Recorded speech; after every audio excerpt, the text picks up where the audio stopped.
दोस्तों, एक होता है अकेले रहना और एक होता है अकेले रह करके अकेला फील करना।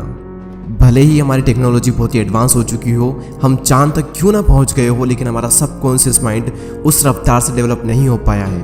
उसे आज भी यही लगता है कि जिस तरह हमारे लिए पहले ग्रुप में रहना ज़रूरी था, क्योंकि अगर ग्रुप में नहीं रहेंगे तो जानवरों को शिकार नहीं कर पाएंगे बल्कि खुद जानवरों का शिकार बन जाएंगे। और इसी वजह से हमारा ब्रेन आज भी अकेलेपन को डेंजर का साइन मानता है। साइंटिस्ट ने एक बार एक एक्सपेरिमेंट किया और उसमें लोगों से पूछा गया कि आप अपने नेगेटिव थॉट्स के साथ में 15 मिनट अकेले रहना पसंद करेंगे या फिर एक बिजली का झटका। और रिजल्ट जानकर आपको हैरानी होगी कि 67% मैन ने और 25% वेमेन ने बिजली के झटके को चुना। लोग खुद के साथ 15 मिनट अकेले नहीं रह सकते। जिन विचारों के साथ उन्हें पूरी ज़िंदगी बितानी है, उनके साथ वो 15 मिनट अकेले नहीं रह सकते। लेकिन हम यहाँ पर बात कर रहे हैं अकेले रहने की। जंगल का राजा शेर ज़्यादा टाइम अकेले रहना पसंद करता है। उसकी ज़िंदगी में ऐसी बहुत सी सिचुएशन आती है जहाँ पर उसे भेड़ियों का झुंड घेर लेता है। उस वक्त वो ना तो अकेला फील करता है और ना ही वो कमज़ोर फील करता है। उसे पता होता है कि इन सब के लिए तो मैं अकेला ही काफ़ी हूँ। और आप ये बात जान लो कि ग्रुप हमेशा फॉलोअर्स का होता है, लीडर अकेला ही लीड करता है। शेर अकेला किसी मजबूरी के कारण नहीं रहता, बल्कि वो अपनी चॉइस से अकेला रहता है। इस दुनिया के ज़्यादातर हाईली सक्सेसफुल लोग इंट्रोवर्ट हैं। इंट्रोवर्ट यानी कि वो लोग जिन्हें अकेले रहना पसंद होता है, जो लोगों में जाना पसंद नहीं करते।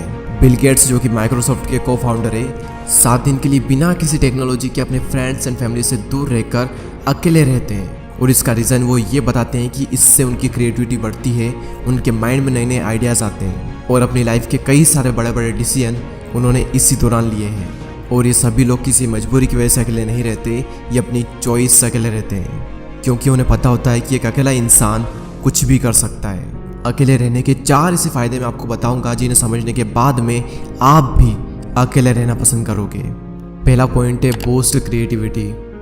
निकोला टेस्ला, जो कि एक महान वैज्ञानिक रह चुके हैं, जिसकी वजह से हमारे घर में इलेक्ट्रिसिटी आ रही है, जिनकी वजह से आज हम इतनी गर्मी में एसी एंड कूलर की हवा ले रहे हैं, जिन्होंने 300 से भी ज़्यादा इन्वेंशन किए हैं। उनका कहना यह है कि be alone that is the secret of invention, be alone that is when ideas are born.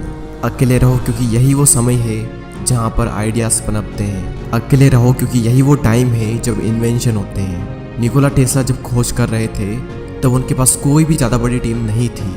उन्होंने ज़्यादातर जो इन्वेंशन है वो अकेले रहकर अपनी लैब में किए।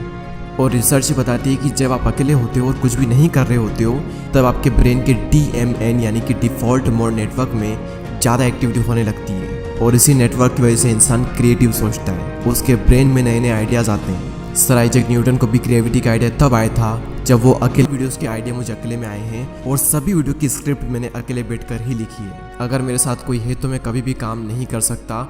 मुझे एकांत माहौल चाहिए क्रिएटिव सोचने के लिए। सेकेंड पॉइंट है इंक्रीज्ड फोकस। जब आप अकेले रहोगे तो उन सभी लोगों से दूर रहोगे जो कि आपका ध्यान भटकाते हैं। आपका पूरा फोकस बस एक ही जगह पर रहेगा, आप चाह कर भी भटक नहीं सकते। आज से 4 साल पहले जब मैंने अपनी यूट्यूब जर्नी स्टार्ट की थी, तब मेरी लाइफ में सिर्फ 3 से 4 ही फ्रेंड थे और उनसे भी मेरा मिलना बहुत ही कम होता था। उस वक्त मैं ज़्यादातर टाइम अकेला ही रहता था और मुझे बहुत अच्छा लगता अकेले रहना, क्योंकि अकेले में मैं एक जोन में होता था। मैं भगवान का बहुत ही शुक्रगुजार हूँ कि उस वक्त मुझे लोग ज़्यादा पसंद नहीं करते थे। मेरी लाइफ में बहुत ही कम लोग थे और उसी वजह से मैं फोकस कर पाया और आज कुछ बन पाया, सिर्फ और सिर्फ क्योंकि मैं आइसोलेशन में था। अब ये आइसोलेशन क्या होता है? एक होता है अकेले रहना और एक होता है अकेले रह करके अकेला फील करना। अकेले फील करना यानी कि लोनलीनेस, अकेलापन। इसके लिए आपकी लाइफ में 1 से 2 लोग होने चाहिए, कुछ खास लोग जिनसे आप टाइम टू टाइम मिल लें, अपने दिल की बातें शेयर कर लें और उसके बाद फिर ख़त्म।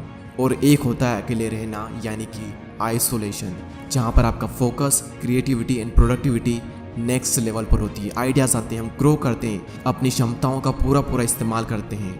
और यही हुआ मेरे साथ जब मैं आइसोलेशन में चला गया। तीसरा सबसे बड़ा फ़ायदा सेल्फ अवेयरनेस। आप खुद को जान पाते हो। दोस्तों, एक बार मैं खाना खाने के बाद वॉक पर जा रहा था। रास्ता काफ़ी लंबा था, आधा रास्ता बीत गया। उसके बाद मैंने अपने एक फ्रेंड को कॉल किया और जब मैंने कॉल किया, जब मैं बातों में लग गया, मुझे पता ही नहीं चला कि कब रास्ता ख़त्म हो गया और कब मैं रिटर्न घर पर आ गया। यानी कि अगर हम किसी के साथ में हो तो हमारा कितना ही टाइम निकल जाता है हमें पता भी नहीं चलता। बड़े बड़े रास्ते छोटे पड़ जाते हैं अगर हम किसी के साथ में होते हैं तो। लेकिन जब हम अकेले होते हैं तो वही समय वही रास्ता थोड़ा लंबा लगता है और हम अपने बारे में ज़्यादा सोच पाते हैं। सेल्फ अवेयरनेस के लिए, खुद को जानने के लिए अकेले रहना बहुत बहुत ज़रूरी है। और अगर आपको ये लगता है कि आप सेल्फ अवेयर हो, आप खुद को बहुत ही अच्छे तरीके से जानते हो, तो आप सभी लोग ये बात जान लो कि 5000 ऐसे लोग थे जिनको ये लगता था कि वो सेल्फ अवेयर हैं, लेकिन जब उनका सेल्फ अवेयरनेस का टेस्ट किया गया तो उनमें से सिर्फ 10 से 15% ऐसे लोग थे जो कि सेल्फ अवेयर थे, जिन्हें अपना पेशेंट पता था, जिन्हें अपनी स्ट्रेंथ पता थी, जिन्हें अपनी वीकनेसेस पता थी। बाकी लोगों के अंदर सारी चीज़ें हैं लेकिन उन्हें पता कुछ भी नहीं है। तो अकेले समय बिताओ और खुद को जानो, क्योंकि जो पूरी दुनिया को जानने में लगा रहता है वो किसी को भी नहीं जान पाता, लेकिन जो खुद को जान लेता है वो सभी को जान लेता है। नेक्स्ट पॉइंट यहाँ पर आता है मास्टर योर इमोशन। यहाँ पर फिर से वही बात आती है कि जो इंसान अपने इमोशंस को समझ लेता है वो पूरी दुनिया के इमोशंस को समझ लेगा। Royal Enfield, Mountain Dew, Maggi और ऐसी और भी कई सारी कंपनी के आपने एडवर्टाइजमेंट जरूर देखे होंगे। ये सभी कंपनी जब भी ऐड करती है तो ये कभी भी अपने प्रोडक्ट के बारे में बात नहीं करती है। वो ये नहीं बताती कि इनके अंदर क्या क्या इंग्रेडिएंट्स है, क्या क्या स्पेसिफिकेशन है, इसका टेस्ट कैसा है। उनका सिर्फ एक मकसद होता है कि उस एड को वो लोगों के इमोशन के साथ में कनेक्ट कर दे, क्योंकि उन्हें पता है कि लोग इमोशनली ज़्यादा कनेक्ट होते हैं। अब सवाल यहाँ पर ये आता है कि ये जो मार्केटिंग कंपनीज है ये लोगों के इमोशन को समझ कैसे पाते हैं। सिंपल सा तरीका है कि ये लोग पहले खुद के इमोशन को समझते हैं, उसके बाद ये पूरी दुनिया के इमोशन को समझ जाते हैं। तो इन फ्यूचर में अगर आपको लोगों को इन्फ्लुएंस करना हो या फिर आपका कुछ भी ऐसा काम हो जहाँ पर आपको लोगों को इमोशनली कनेक्टेड करना हो, तो आपको खुद के इमोशन को मास्टर करना बहुत ज़रूरी है। और खुद के इमोशन को समझने के लिए आपको पहले खुद को समझना होगा, और खुद को समझने के लिए आपको अकेले रहना ही होगा। तो इसलिए अकेले रहें, एकांत में रहें और अपनी पूरी आत्मा एक काम में डाल दो। एक दिन लोग आपसे मिलने को तरस जाएंगे। दोस्तों इस वीडियो में इतना ही। अगर आपको ये वीडियो अच्छी लगती है तो लाइक करें एंड चैनल को सब्सक्राइब करके बेल आइकन को प्रेस करें। मैं आपसे मिलूंगा अगले वीडियो में, तब तक लिए जय हिंद, जय भारत।